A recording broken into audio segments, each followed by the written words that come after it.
The Republic of Kenya is a constitutional democracy.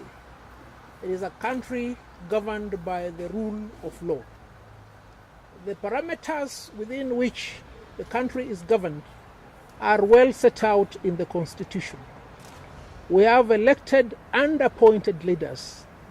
All leaders in the Republic of Kenya who are elected swear to uphold the Constitution. On the top of this leadership is the President of the Republic of Kenya.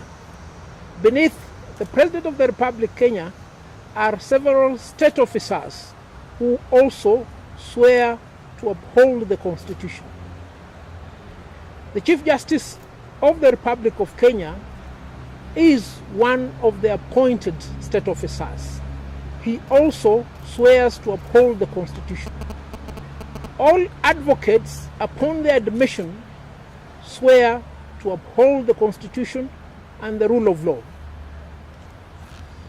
In the recent past, it has been the order of the day for the government to abrogate the Constitution, to disobey court orders, and to govern in a manner likely to suggest that the Constitution and the rule of law is a great inconvenience in their operations.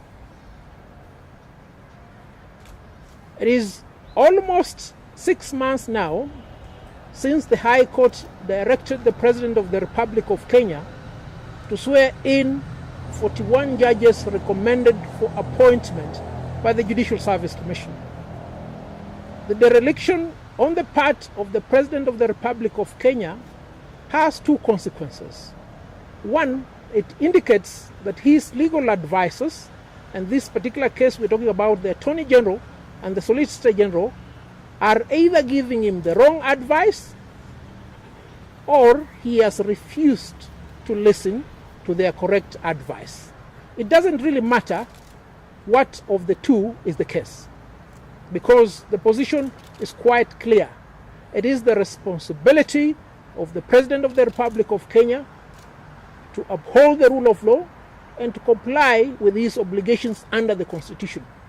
He is compelled by the Constitution to swear in the 41 judges. The failure on the part of his two advisors is one that we as the Law Society of Kenya propose to remedy. In a resolution of the Council of the Law Society made on the 11th of May 2020, the Council unanimously resolved to initiate proceedings to remove the Attorney General and the Solicitor General from the list of advocates. What is the consequence of this action? It means as soon as we remove them from the list of advocates, they will cease being advocates of the High Court. And if they cease being advocates of the High Court, they also automatically cease being the Attorney General and the Solicitor General. And if they continue in office, then the President will be having laymen or quacks as his legal advisors. Today, the Council also had another meeting in which we have resolved to draw up a charge sheet which shall be forwarded to the Attorney General and the Solicitor General, requiring them to answer within 7 days and demonstrate why they should not be removed from the register of lawyers in Kenya.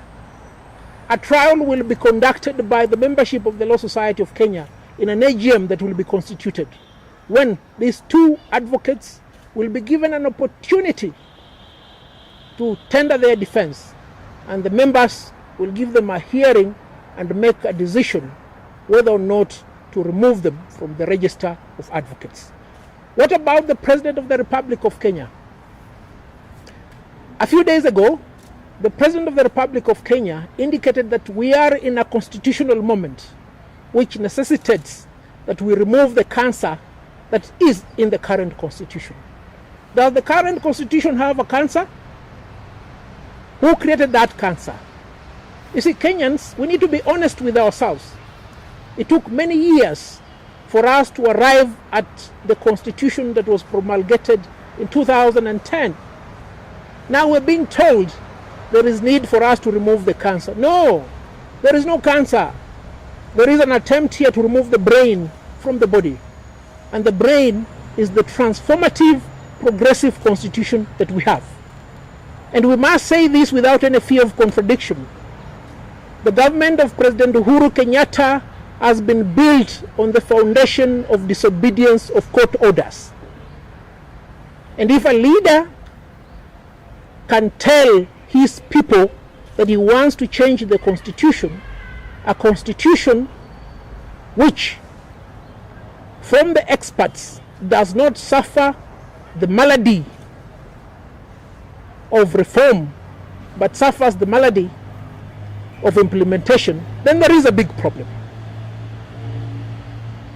I want to state also that on the 11th of May, the Council of the Law Society of Kenya resolved unanimously, the ones you're seeing here, save for two who are either in Nyanza, Nakuru or Malindi, that we petition the National Assembly and the Senate to initiate proceedings for the impeachment of the President of the Republic of Kenya.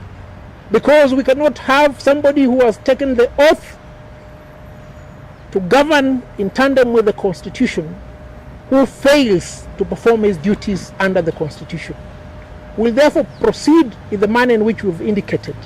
We'll commence with the removal of the Solicitor General and the Attorney General from the list of advocates, and thereafter we'll petition the National Assembly and the Senate to impeach the President of the Republic of Kenya. Now, the responsibility of undertaking the trial of the President of the Republic of Kenya is bestowed upon the legislature. You've seen the manner in which the legislature has acted lately. The legislature has been weakened substantially because the executive wants to have control of the other two arms of government. The executive wants to have control of the judiciary, which they have weakened. They want to have control of the legislature, which they are trying to do right now in what is indicated to be a preparatory process towards amending the constitution. We want the people of Kenya to understand that the person who has the oversight over the executive, and in particular the president, is the legislature. And as and when we submit a petition to the National Assembly, Kenyans must hold their elected representatives to account. Ensure that you're a member of National Assembly, ensure that you're a member of the Senate gives you a correct account as to why they don't want to take action against the president. This we must do, because Kenyans, if we fail to take action, we are likely to go back to the bad days, the days of the 80s, the days of the 60s, 70s and the 90s, where Kenya was governed as if it was somebody's property. That we should never allow. You've seen our colleagues in the United States of America rose up and protested, their slogan being Black Lives Matter. What matters to Kenyans? Are you satisfactorily benefiting from the Constitution? Are the leaders performing their duties? That is where we are right now. We want our leaders to perform their duties. That is our resolve as the Law Society of Kenya.